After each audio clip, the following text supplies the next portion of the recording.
All right, so thank you everyone for being here today and for being a part of our review of the midpoint progress of our district improvement plan for 2022-2023. And so the things we're going to be talking about today is what is the purpose of this meeting. We're going to talk about our plan for the district, our goals, action steps, how we want to get our families involved, and gathering feedback from people in our community. Lo que vamos a hacer hoy es... Sorry, just a little nervous.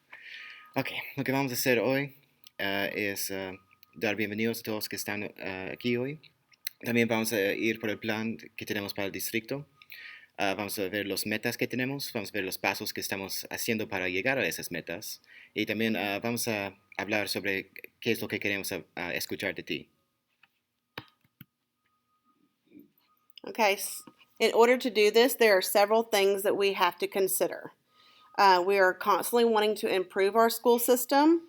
We are using ESSA, which is a law that says that we have to make sure that our students are being successful.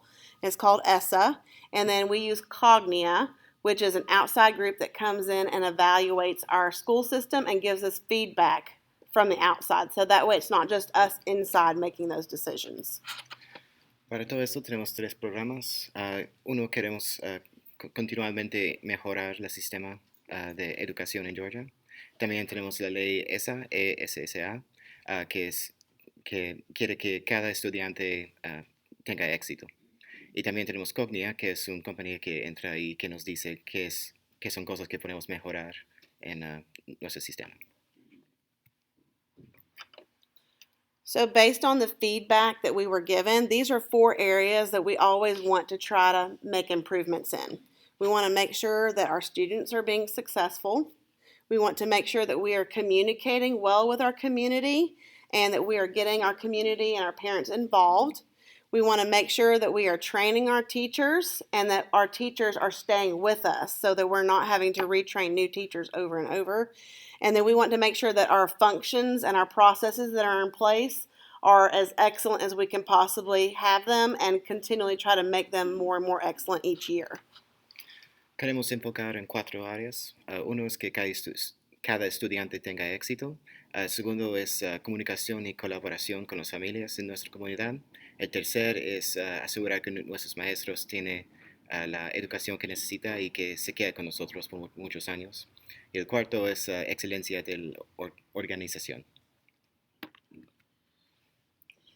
So we create district goals every year based on the data that we have reviewed and the feedback that we've been given in areas that we need to target to improve our district. So you can see here that those 3 areas are in attendance, in our reading scores, and in our math. So core academics and getting our kids in school every day. So our goals from those areas is that we want to see a 3% decrease during this school year based on previous data, on a decrease in how many days students are out of school. So we want them in school more often. And then for both reading and math, we do benchmarks, and you'll hear more about that later. But we test our students in the beginning, middle, and the end of the year. And this benchmark test is for our is for our 1st graders through our 8th graders. And we want to see a 3% increase on what they scored in the fall to the end of the year. And so this 3% increase is going to be an improvement from previous years. Y tenemos algunas metas aquí. El primero es atendencia. Queremos que por el mayo de este año, queremos que haya un 3% menos absencias de cada estudiante. El segundo es, tenemos metas para nivel de leer y queremos mejorar queremos mejorar el nivel de leer por 3%. And you'll see at the bottom here, it's in small print, but it was a reminder for me to explain to you today that our district improvement plan is based on federal funds. So schools are funded through local tax dollars, They're funded through just the quality education funding that we receive based on how many students we have attending school. But then we also have federal money, and that's what we're talking about here today. How are we using that extra federal money to help improve our school district? And so we have what's called Title I. That's for students that are economically disadvantaged, students living in poverty. We have Title II, which is for training teachers to make sure that our students have effective teachers that are giving instruction. This year, for the first time, we have Title III, which is for our English to speakers of other languages. And then we have Title IV, which is all the extra things like to support gifted and our behaviors in schools and having more STEM projects, like the extra things that we add in education. And we also have, for a little bit longer, we have the COVID relief funds. Those are also federal funds. And we have CTAE and Perkins, which is what Justin Kruth was talking about in Julieport, where they are over like the secondary career and how we're preparing kids for careers beyond school. So those are all of our federal funds that we're going to be talking about today. Yeah. En nuestra comunidad tenemos dos formas en que tenemos dinero. El primero es de lugares locales, pero el segundo es del gobierno federal. Y tenemos de varios programas de título 1, 2 y 3, y también el 4, que son sobre diferentes cosas. Y sí, de ahí viene nuestro dinero. I also left off, we have IDEA, which is for special education. También tenemos el sistema IDA, que es por educación especial. So today I have several directors, coordinators that will be helping me present what their departments are doing. So I'm going to start off talking about Title I, Title II, and Title III today. Vamos a empezar sobre hablar sobre el título 1, 2 y 3 y qué son los programas que estamos haciendo con ese dinero. So for some of our district initiatives, the schools have the opportunity to look at their school data and make decisions about what their particular schools need. And so this first icon that you see here is for class size reduction teachers, and that is one of those areas. Our principals can look and see the number of students in each classroom and say, that's way too many kids, and we know this group of students has been struggling since they've started school, so we're going to need smaller class sizes in this grade level and this grade level. So we have several schools that take their federal funds and they have made the decision to employ class size reduction teachers this year. And so we're on track with that at this point. We are at the middle of the year, so we're going to be looking to see if we have a high influx of student enrollment, whether we need to add any additional class size reduction teachers. Like last year, we added one at the midpoint. So we're on track for implementing that goal this year. La primera cosa que queremos hacer es tener data sobre el número de estudiantes comparado al número de los maestros y ver si es necesario reducir el número de estudiantes por cada maestro. Entonces, ese es uno de nuestros enfoques. The second one on the top row is for additional tutoring for our homeless and neglected students. I work with Mountaintop Boys Home and the Cottage, and we keep a check very tightly on those students and how they're performing in school. And so and I collaborate regularly with those two facilities, and if the grades start dropping or if there's some issues with school performance, we have funds set aside to offer tutoring for those students. And so the Cottage, we have a tutor that goes there at least once or twice every week to tutor students whose grades need some extra support.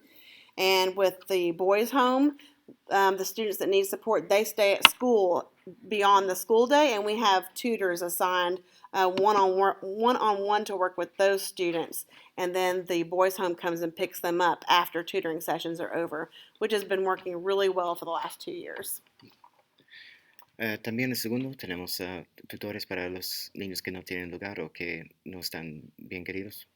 Entonces, tenemos sistemas para ayudar que alguien viene, les enseña la cosa que necesita saber y después también les ayuda a llegar a cualquier lugar en que tiene que ir. Our third one is family engagement coordinators and having data events at the school. And we have a lot of family engagement coordinators here today.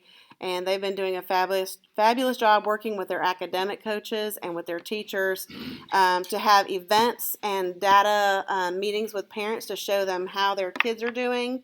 And one thing we do to make sure our parents know how they can help their kids at home is that we give them activities and show them how to use these activities at home to support their child's learning. And so we want to make sure that all of our decisions are based on data, and we want to help our parents help their kids at home. También vamos a tener algunas oportunidades para hablar con las familias y saber cómo van sus niños en el colegio. También decirles formas en que les puede ayudar su educación en casa. Sí. All Pro Dads, we've talked a lot about that. With COVID, had to back off a lot of in-person events, but now that we've had that lifted, we've had a lot of All Pro Dad meetings across this district, and they have all had superior attendance. Like, I don't know that we could put any more extra fathers and their children in the meeting areas. They've been very well attended, and we've had great feedback on those. So we more than doubled the number of schools that were participating in All Pro Dads going into this year. So that's going very, very well this year. También estamos continuando nuestra programación de All Pro Dads. Hemos tenido doble el número de estudiantes y papás que han usado ese programa. The next one is GACE certification for teachers. So anytime that we need a teacher to instruct a classroom that maybe they don't have the certification of, but they have the information, we do have money set aside where we can pay for them to go take that GACE testing so they can prove proficiency and be certified to teach content area for students. We want to make sure that our teachers are highly certified and qualified to teach all of their content areas for their students. We don't waive any of that like some other school districts have to do. We want to make sure all of our teachers are qualified and certified to teach their content areas. También tenemos certificación de GACE, que son para los profesores, para asegurar que ellos saben de lo que están enseñando y para que ellos están listos para enseñar. This next icon is new. We've added that in the middle of this year based on data and some situations that we were seeing in the district. This is adding ESOL teacher endorsements across the county. This is something that's going to help our ESOL students, but it's also going to help all of our students, because when our teachers have training on how to support early literacy and the English language learning, all students are going to benefit from that. The reason we saw a need for this is that we have a team of only 5 ESOL teachers in our district, which is, we're paying more teachers for that service than what we actually earn. But we have a large, widespread district, and it's very difficult for a team of 5 teachers to cover all of our schools with the numbers growing like they are. And so we would like for classroom teachers to get their ESOL endorsements, because students that are well on their way of mastering the English language, we want those teachers in the classrooms to be able to focus on supporting those students, so that our more advanced ESOL team of teachers can focus on newcomer students that are learning English from scratch, and our students that don't seem to be mastering the language. Maybe they've been in the program for an extended period of time. We want to be able to give them extra services, and right now we have not been able to do that. So this is something I think is going to be great for our district. También vamos a apoyar los maestros de ESOL, porque hemos notado que ahorita solo tenemos 5 maestros de ESOL, y ya que es un distrito grande, eso no es suficiente para todos los estudiantes de ESOL. The next one you've heard a lot about is Ready Rosie. This is something that was critical for us, especially with hybrid people that were having digital education because of COVID. Ready Rosie was a way for us to send video footage to help parents model things that they could do with their children at home while we had some students that were out of school for longer periods of time, and to help us fill in the gaps of things that they may have missed in school. Now that we're back to regular school schedule, the feedback that we're starting to receive from schools and parents is that this is not as needed as much as it was in the past. And so I think it's kind of starting to lose its effectiveness. So this is something that we're really going to be looking tightly on our data this year to see if this is something we need to continue spending our federal funds on or not. So this is something we're going to be looking for a lot of feedback on this year. También tenemos el programa de Ready Rosie, que fue un forma de video en que los papás podrían ver la forma en que enseñar a los hijos, que fue de forma similar a como fue en el colegio. Pero ya que COVID está pasando, no hemos escuchado de los papás que no es tan necesario como fue antes. Entonces queremos escuchar mucho sobre esto y decidir si es necesario continuar o no. The next one has multiple layers to it, and so part of it, Glenn Brown will be presenting in just a minute, and I'll present the part that I'm solely responsible for. It's leader support for school improvement plans.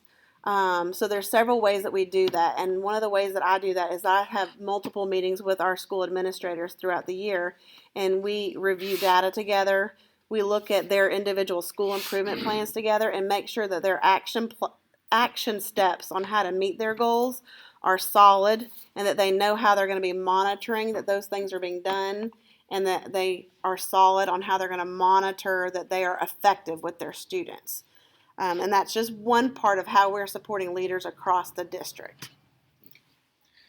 También estamos apoyando a los líderes en todos los lugares de distrito. A veces nos juntamos y compartimos datos sobre los estudiantes, los problemas que tenemos y aseguramos que ellos tienen apoyo. And then this last one is new this year as well, and it ties back to our Title III funds, where we're using those funds to provide additional support for ESOL students in high school. Our high schools are not Title I schools, so they don't get extra funding that our elementary middle schools that are Title I receive. And so these funds are being used to purchase supplemental curriculum to help them with their English language acquisition in high school. We are also doing what's called Title III coffee cafes, where we meet regularly every month with our parents that have high school ESOL students and sharing with them what we're doing with Title III funds, getting them involved. We're doing house visits. It has been amazing to see the difference in the students and how they respond in the classroom with their parents being more involved.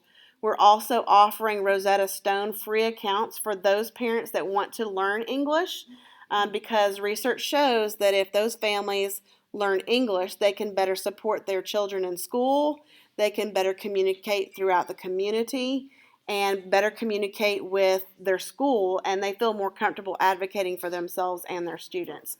And so our Title III funds are making a big difference for our high school ESOL students. Y también estamos dando apoyo adicional a los ESOL estudiantes de secundaria.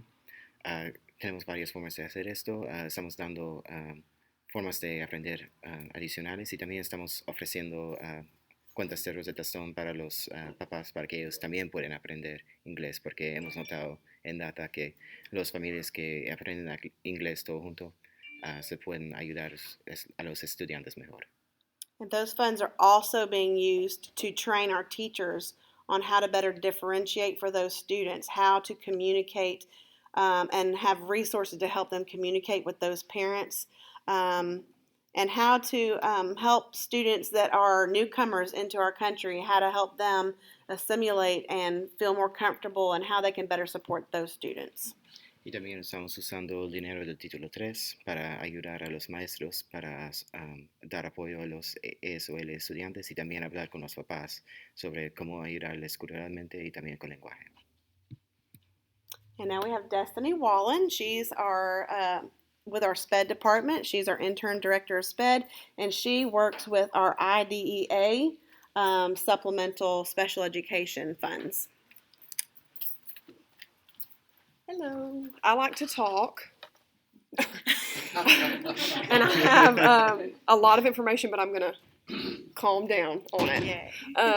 So I'll share just a little bit about the goals that we are working on and specifically tied to special education. The first of those are multisensory reading instruction. We have been implementing a variety of reading programs with our students with special needs. Those are Sonday, Barton, and Orton Gillingham. We went through a training. I think there's about 60 teachers that came to the training over the summer, specifically with Orton Gillingham, and it targets dyslexia.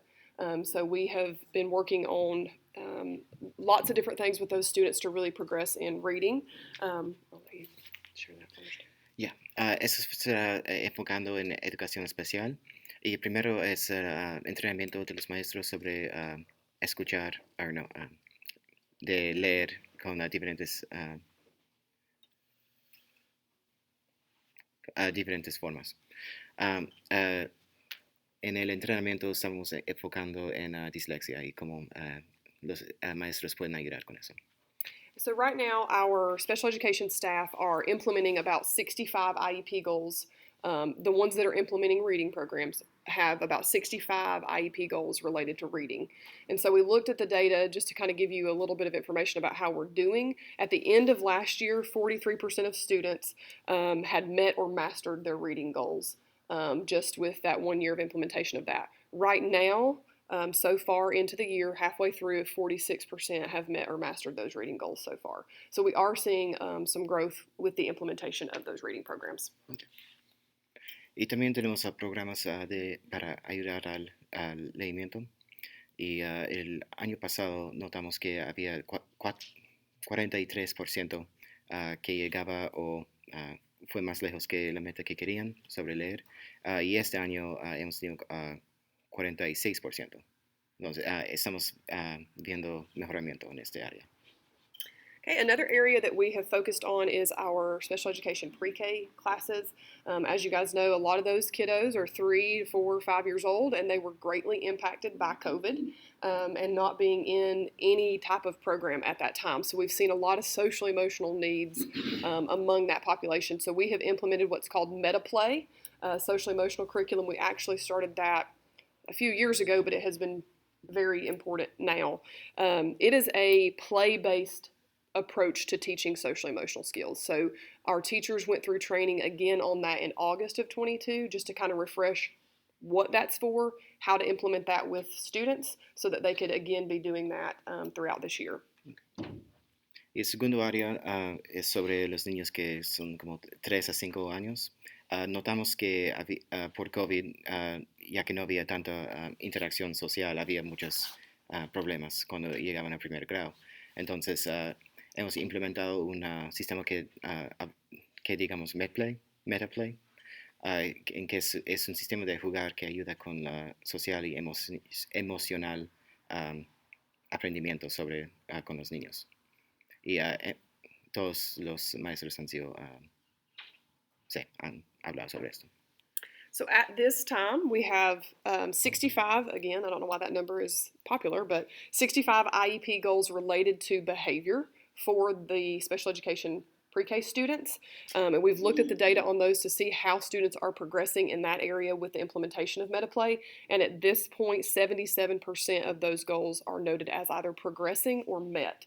So it appears that social emotional curriculum and the interventions that we're providing are working to help improve those skills. Y hemos notado que hay un 77% rato de éxito con este programa, entonces estamos mirando que está funcionando bien. Another area is PBIS, that's our Positive Behavior and Intervention Supports. We have several schools that are PBIS schools, and so just a little bit of data there. Our goal there was to look at improving attendance, which ties directly to what Autumn was sharing earlier, and then to decrease our ISS, OSS, and office referrals with the implementation of that at our schools.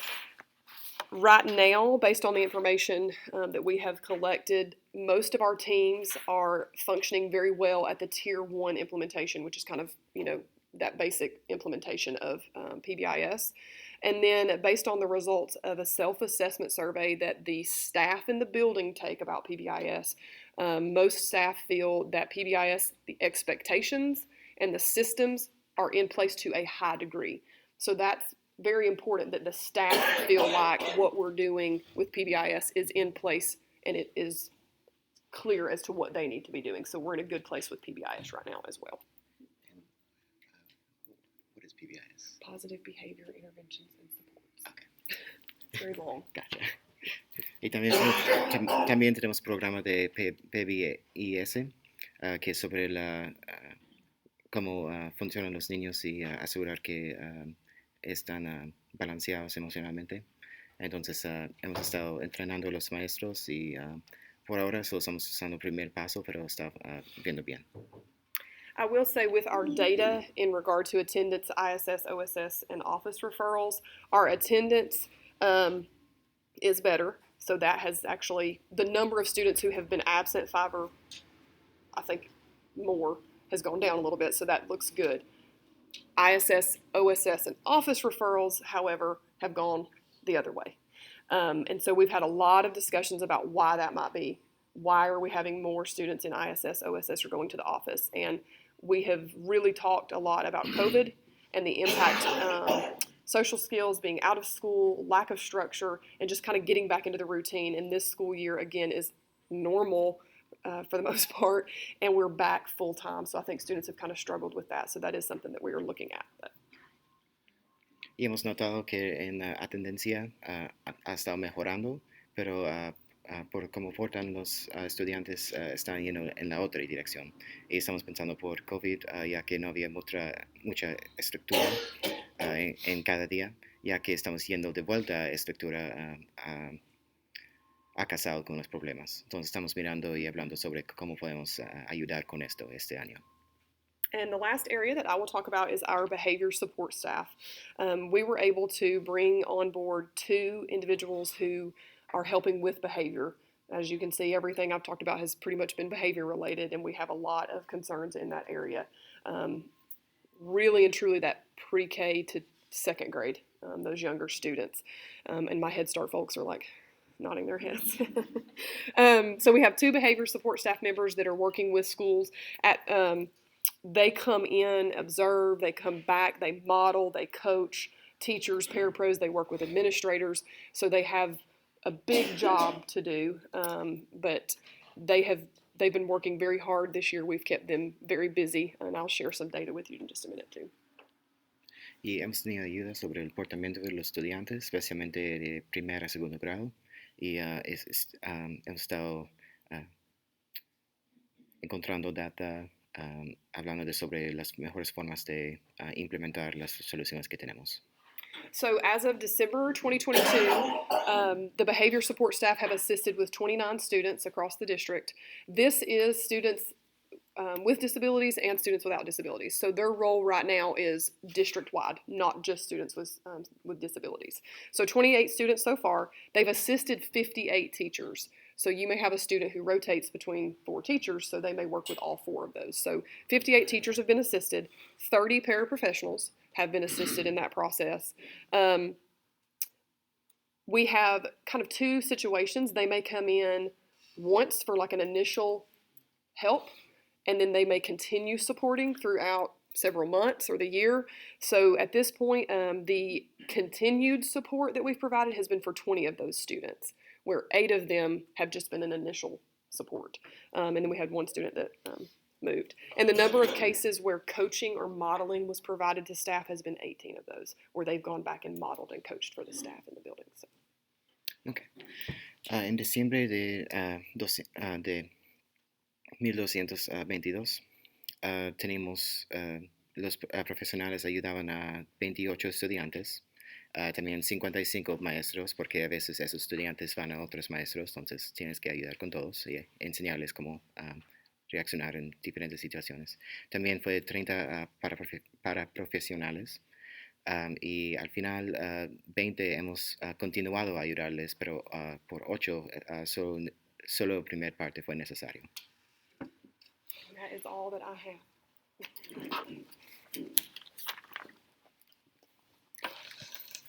All right, we have Glenn Brown, our Director of Student Services. You're up.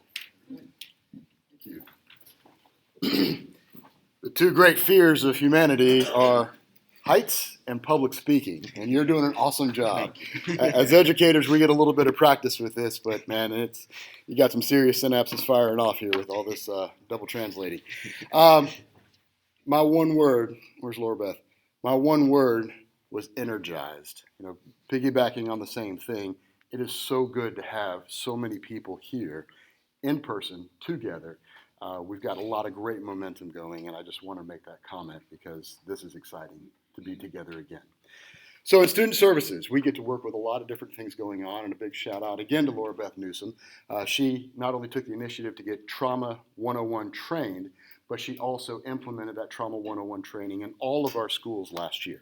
So we got all of our employees set up on this last year. This year, we're going to focus on our new employees, and we're going to have our counselors, under that guidance from Laura Beth, implement a refresher on Trauma 101. This is something that we as a society are seeing every day. And our kids, not only are they the victims of direct trauma, but that secondary trauma that's splashing over on them from their family circumstances. So again, thank you, Laura Beth, for what you initiated last year and what we will continue to do this year, again, focusing on our new employees this year and a refresher for our returning employees. La primera cosa que vamos a hacer es continuar con nuestro entrenamiento sobre trauma de familia.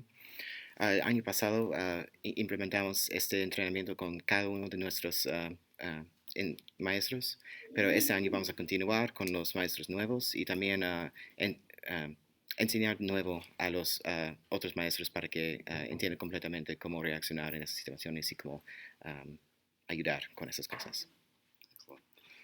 For suicide prevention curriculum, we have had a suicide protocol that our counselors and social workers developed a number of years ago. We've put this out to our schools.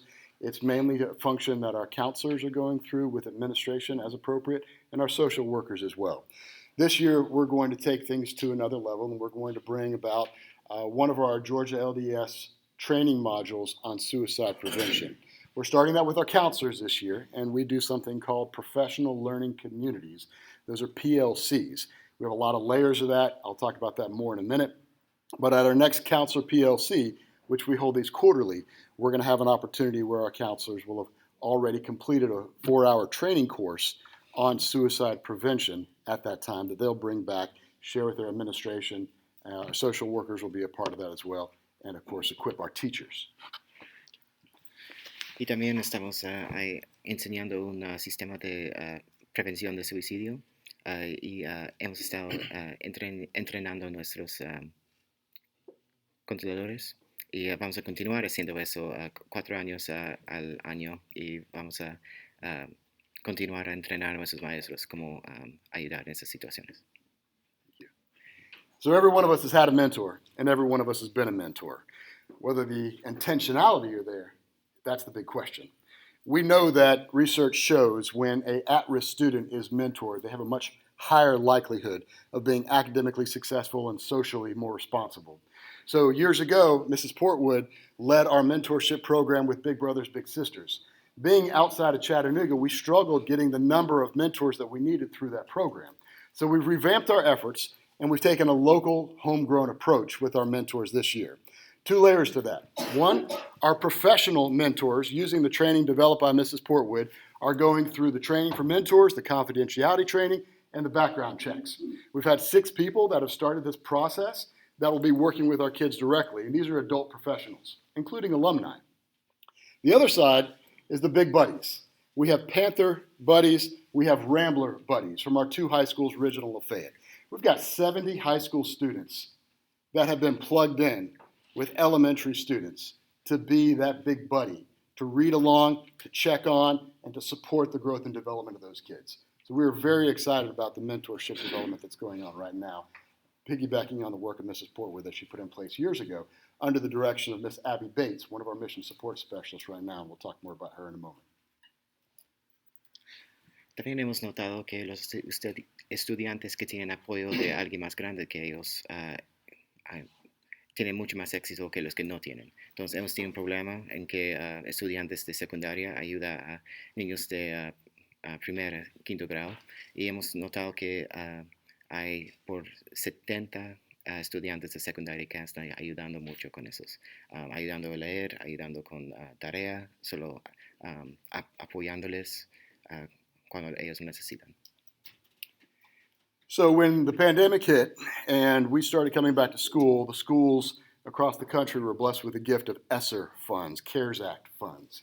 One of the requirements of CARES Act funds was that you had to implement a social and emotional learning platform. In Walker County Schools, pre-pandemic, we had already done a one-day training with the 7 Mindsets program by popular demand from our administrators and counselors. So we picked back up with that relationship with 7 Mindsets, and we implemented 7 Mindsets across all 15 of our schools last year and this year. Now those funds are going to run out, but the lessons of 7 Mindsets will remain. So 7 Mindsets is a social and emotional curriculum that focuses on 7 monthly focal topics with some subpoints that our teachers have ready-to-use lessons that they can innovate that are grade appropriate for their kids. Some of the main topics include 100% accountable, live to give, and everything is possible. One of the great capstones to that is the time is now. It teaches kids to seize every opportunity, be good, work hard, work together because, another theme, we are all connected. So our teachers have received these lessons, they innovate these lessons, and they're not just one-off lessons. They can take these thoughts and fuse them with their curriculum as they instruct kids every day because we're all connected. So that's the 7 Mindsets program. This is year 2 of this full district implementation. Our teachers are the ones doing this. Our counselors and our social workers and principals are the ones leading it, and we are fully operational with that right now. Cuando COVID empezó, notamos que había muchas dificultades socialmente y emocionalmente por todos los estudiantes. Entonces, para usar el dinero federal, tenían que implementar un sistema de social que apoya socialmente y emocionalmente en los tiempos dificultades. Y nuestra forma de hacer eso fue los 7 formas de mente que ya tenemos implementado. Este será el segundo año de esto y vamos a tenerlo en todo el distrito. Pero cada mes tenemos 7 cosas en que enfocamos. Cosas como cada cosa es posible, todos nosotros estamos conectados, hay que trabajar fuerte, ser inteligente, cosas así. Entonces, eso es el programa que vamos a implementar en todo el distrito este año. Our mission support specialists were 2 positions that Mr. Raines created when he became superintendent 10.5 years ago.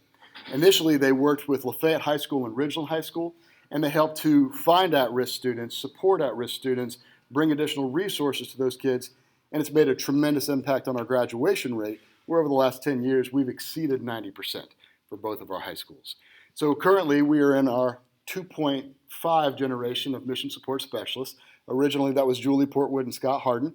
That later became Keith Mariakis and Kim Woodard, and that is now Keith Mariakis and Abby Bates. This past year, Keith and Abby worked together as that was her first year. So they spent the first semester going to all the schools together. Then we kind of did a regional split. Over the summer, we revamped that, and now we have Keith working with both high schools and Abby working across both middle schools. They have been instrumental in working with social workers, counselors, and administrators in seeking and saving the lost by creating educational opportunities and engaging those kids in non-traditional methods to keep them moving forward with their educational advancement. Y también tenemos especialistas que ayudan a los niños que están a riesgo de salir del colegio. Entonces, al principio fue solo enfocado en 2 diferentes secundarias en este distrito, pero con los nuevos especialistas tenemos ahora uno enfocado en las secundarias y el otro enfocado en el grados 6 a 9. As we mentioned earlier in our introductions, there's a lot of folks hiring right now.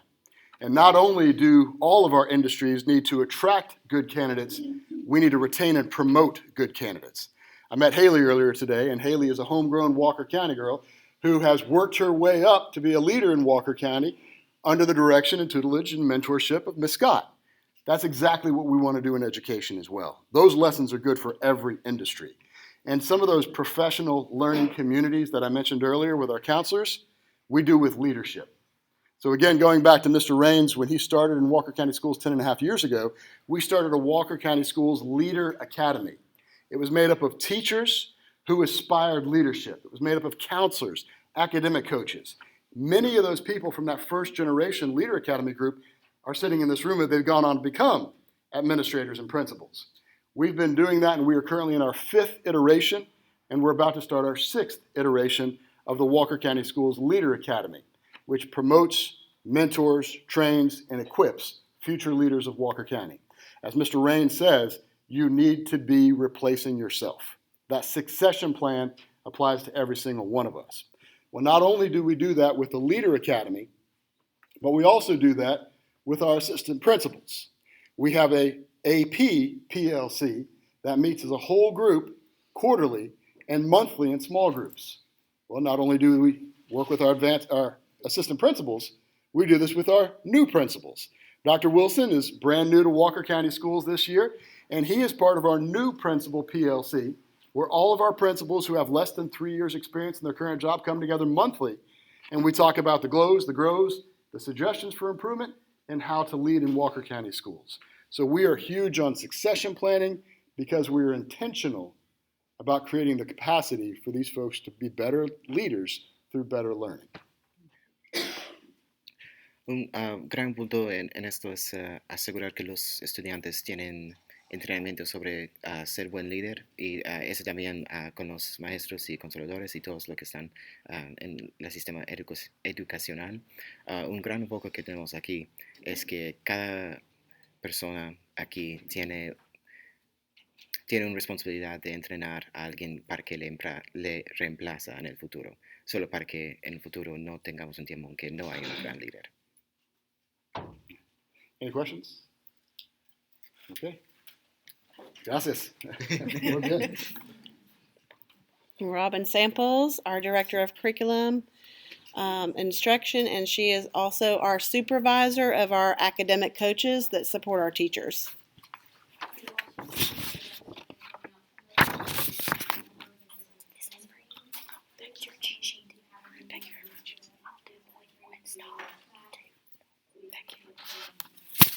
We can also send the recording out to Laura Beth Newsom so you can watch whatever you missed. And there'll be a QR code at the end where you can give us feedback. So if you're having to leave early, then that's perfectly fine. We'll get that to you. I'm used to people leaving when I start talking, so everybody just get up and go out. It's great. So, yeah, thank you, Dr. Wilson. So, good morning. I'm excited to just present just a quick snippet of curriculum updates, and I'm very fortunate. I've got a wonderful department, so they're all here to present as well. So, first update is our academic coaches.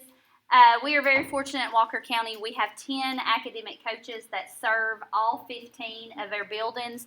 They're kind of that liaison between the central office and each of those schools as far as district-wide initiatives that we have. But they serve all academic areas. They provide PL not only related to the school improvement plan, but also PL related to the district plan. Right now, just some updates of things that they are doing. We are rolling out brand new standards. This is across the state of Georgia.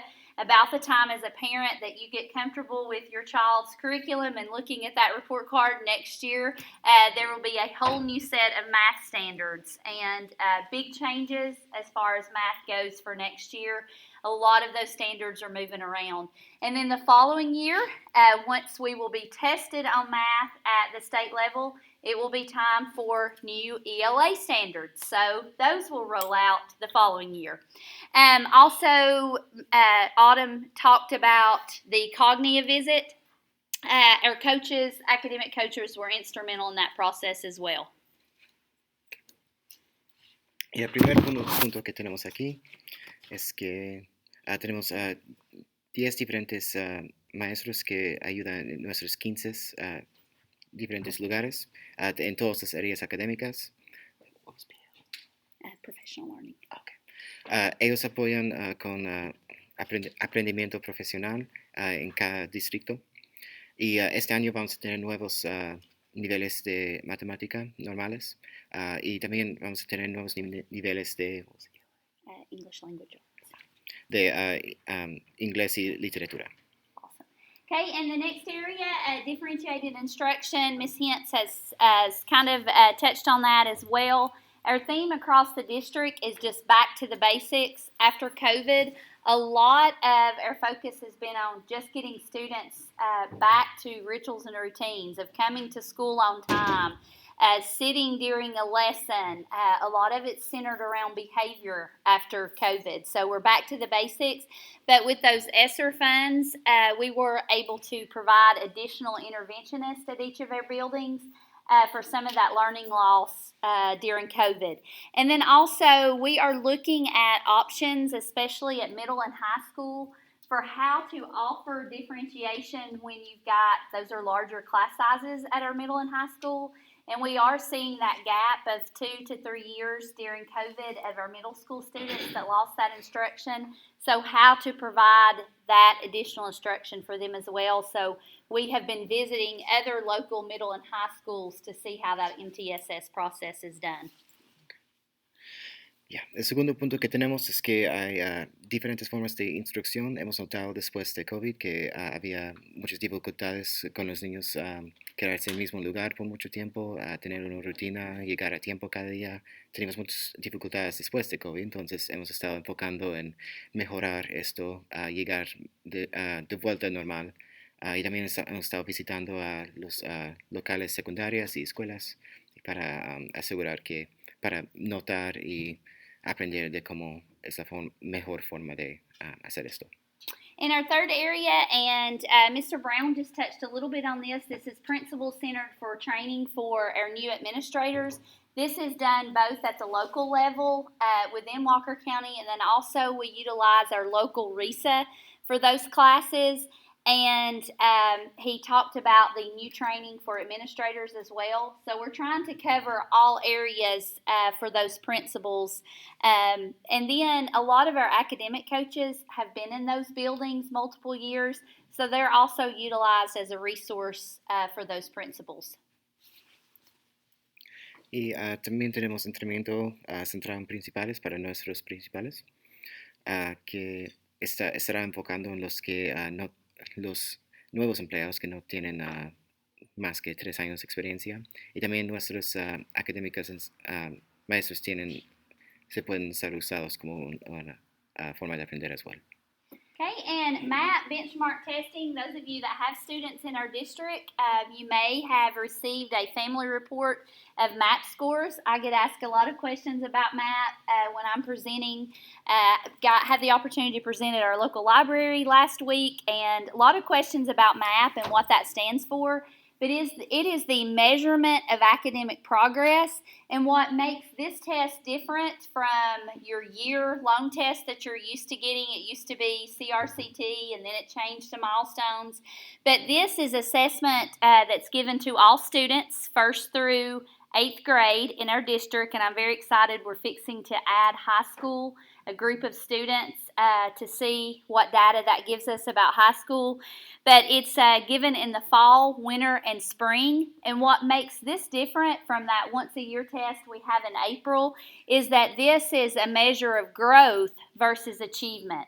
So we find that we have a lot of students that may not pass milestones based on that particular grade level, but we're able to look at that student when they came to us in August and then look at that score in May.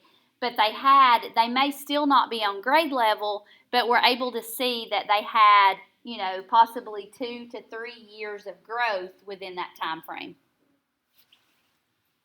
El cuarto punto es el enfoque en el MAP, que es un asesamiento dado a todos estudiantes de grados primer grado al octavo, y lo hacemos uno por cada mes. Y la cosa interesante sobre este asesamiento es que está enfocado en crecimiento por cada estudiante. Entonces, si un estudiante no está al nivel comparado a todos nosotros, podemos ver ese asesamiento y ver que, aunque tal vez no está al mismo nivel que los otros, ha crecido tal vez varios años en el tiempo en que ha estado con nosotros. Okay, hang on, we're almost there. New teacher mentorship, this is an area that I just had the opportunity to go through telling my age, through our 4th cognitive visit, and we have those every 5 years. So in our district, and this has been a goal for the last 3 visits, is new mentorships for teachers. And so we have set up at the school level those mentorship groups. If it's a new teacher coming in, the schools are working with those teachers. Our academic coaches are doing additional PLCs with just new teachers. And then the superintendent also has a Google group set up where he's emailing those teachers that it just goes to that particular group. A lot of it's just to check in. Hey, how are things going? Anything that we can help you with, we're here to support you, because we all know that the teacher burnout rate is very high, especially coming off COVID. They get that support by our district coaches. And then 4 of our elementary schools have started summer academies for the new teachers where they come back a couple days early. That way they're in the building with just a group of new teachers and those administrators to talk about those things that seem so simple, like where's the copy machine, where do I turn in forms, where's the mailroom. Those simple things that mean so much, they come back early as part of that new teacher mentorship. El quinto punto es que estamos ayudando a nuestros maestros nuevos para que ellos se sientan cómodos en su posición, y también ellos vienen unos días tempranos antes de que empiece el semestre, para que ellos puedan aprender dónde está todo, cómo hacer las cosas básicas, solo para que se sientan más cómodos cuando empiezan su nuevo trabajo. And the last thing is our online computer resources. And this is something that we are trying to find a balance from COVID, because, on March 13th, we went 100% online. That was something very new for us. But now we're trying to find that balance of, hey, we're back, we're in person. So instead of putting students on the computer, there's a live teacher up there. So trying to find that balance between those online resources. But we are a Google district, so every teacher in our district has been trained on Google. So everything, and I've had a 6th son this past week, but every one of his assignments have been in Google. So when he goes back tomorrow, he's caught up because everything was there in Google Classroom for him to continue learning, even though he's been at home. But Edgenuity is another program that we utilize for both credit recovery. If we have students that maybe transfer in from another district and it's a class that they've started that we may not offer, they can finish that course through there. We can use it as credit recovery. So a lot of different options for us through Edgenuity that we utilize. Also, looking at creating, we have an MTSS website right now with resources for teachers, and we also have updated to a brand new math website as we're rolling out the new standards that's set up per grade level that has all of the resources that they need there. So an online computer resource is another way we utilize that. Durante COVID había enfoque en alineamiento en cosas en línea totalmente. Entonces, en este distrito aún usamos algunas de esas cosas, aunque ya estamos llegando de vuelta en vivo. Entonces, uno de esos es un distrito Google. Entonces, todos los maestros están entrenados en cómo usar Google para tarea y todo eso así. También usamos Edgenuity, que es otro programa que usamos. Tenemos un sitio web de MTSS que ayuda a los maestros en diferentes cosas. Y también tenemos un sitio web nuevo para el matemática, ya que vamos a tener nuevos niveles normales. And I know that was short. If you have any questions, please feel free to email me, and I'll be happy to answer. We have Justin Caruth, who's going to be talking to us about the CTAE and those Perkins funds that he supervises. So overall, Perkins is a federal grant that allows us to spend money to purchase equipment that we probably wouldn't be able to purchase in the first place, and fund travel for our teachers to be able to provide experiences to our students through organizations such as FBLA, FFA, FCCLA, and those types. For Connection to Careers, So the whole goal of CTAE is to connect students to opportunities in the career field that they may be interested in. So launch, which Ms. Portwood is going to be talking about here in just a few minutes, that's one of the pieces that Walker County Schools has that really reaches those students that have no interest really in getting a bachelor's degree, but they know they want to go to work and it may require some certificates such as welding, and that's a great program for our students. Another way that we connect to careers is through work-based learning, and that helps once they complete a pathway, which is 3 classes that are consistent in the same subject area. They're a pathway completer, and then they can look at potentially getting a job in that same area, and work-based learning allows that to occur. El Perkins Grant es en forma de dinero federal en que nos ayuda a ayudar a los estudiantes a encontrar diferentes trabajos en que tal vez les interesa. Y una forma de que hacemos eso es que un estudiante puede tomar 3 clases de una forma similar y después de eso pueden entrar a tal vez un tipo de trabajo en que les interesa.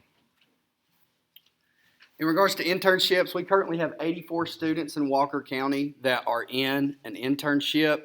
And again, it goes back in CTAE to those pathways. So those 3 classes that you're doing consecutively to complete that pathway. And so those internships are directly related to the pathway that these students have completed in their high school classes.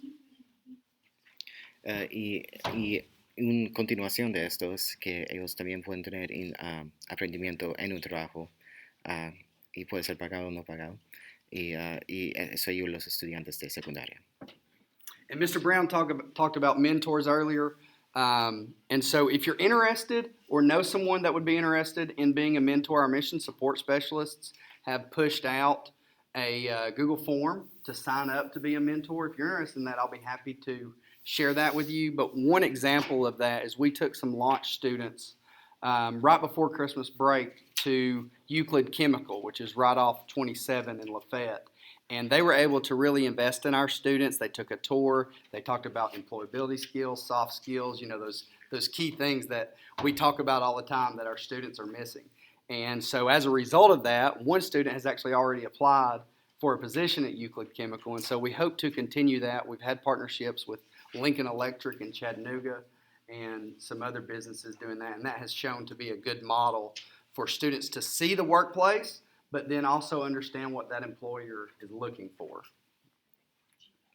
También tenemos un forma de Google en que puedes escribir un forma en que puedes apoyar, porque un buen ejemplo es que tomamos algunos de los estudiantes de secundaria y fuimos a una compañía de química y ellos les dieron un tour del lugar y cómo funcionaba todo y les dieron mucha información que les puede ayudar a hacer trabajar en el futuro y tenemos algunas compañías en que estamos intentando hacer eso con. And the last one, we have Julie Portwood here with us to talk about these areas and how they apply to the launch program. Launch is kind of our flagship that connects students with careers. Our goal is to equip students with industry certifications through technical college certificates. Tenemos un programa que se llama Launch que está ayudando a los estudiantes a llegar a diferentes compañías y con diferentes certificados. In total, we've had students earn 86 certificates in the first 4 years of the program. This is our 5th year, and we nearly doubled in size this year. Esto va a ser el 5º año y en los 4 años antes de eso hemos tenido 86 diferentes certificaciones y hemos doblado en tamaño este año. As we grow, we need more internship opportunities. So like Casey said earlier, the more connections you can get us with job opportunities. Our students study a lot of different things. Y como estamos diciendo antes, ayuda mucho si nos puedes dar conexiones para que podamos tener más compañías y más certificados en que podemos apoyar a los estudiantes con. Some of the things that they study include early childhood. So if you want some internships that are still, I don't know if you can take internships that are still in high school. Welding, automotive, cosmetology, business logistics. They do all sorts of different things. Pretty much anything GNTC offers, they can study if it doesn't have a minimum age requirement. Y si no hay límite de edad, tenemos varias cosas como Cosmetology, con cosmetología, early childhood, infancia, welding, construcción, automotive, automotivo, business and logistics, logística de empleo and almost anything offered at the college. y casi cualquier cosa que está en la universidad. If you're looking to invest in high school students, we would love to have you come visit and be a mentor for our students. Share with them what opportunities you know about. Y si usted tiene alguna conexión que nos puede decir o ayudar con, es lo que estamos buscando. Thank you.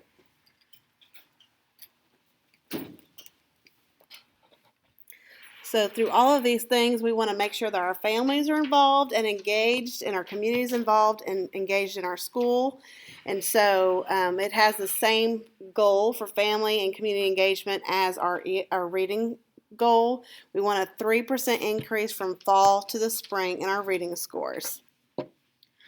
Queremos coordinación con la familia, queremos que toda la comunidad y las familias se colabora con las escuelas y creemos que durante el año de 2023 creemos que todas las escuelas de Walker County tienen un 3% mejoramiento del nivel de leimiento.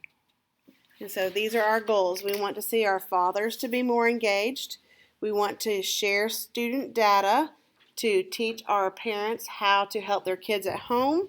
We want our schools to be welcoming, and we want our staff members to have skills and strategies to communicate like they should be communicating with the parents.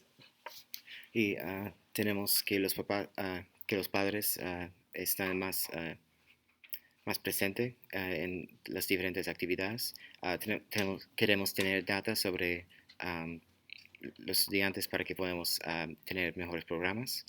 Queremos asegurar que nuestras escuelas es un lugar que todos se sienten bienvenidos. Y queremos que todas las familias se trabajen juntos para ayudar al éxito académico del estudiante. And that concludes our update for you guys on how we're doing so far midway through the school year. Here's a QR code where you can give us feedback. So we would appreciate you letting us know what you heard that sounded good, what we need to continue doing. And if there are other things that you're aware of that you've heard about our school system that we need to know about, that can help guide our decision making as we go into planning for next year. I will send this to Laura Beth Newsom so she can email this out to you guys, so that if you don't have a chance to give us feedback today, that you'll have an opportunity to do that at a later time. Y acá tenemos un código de QR.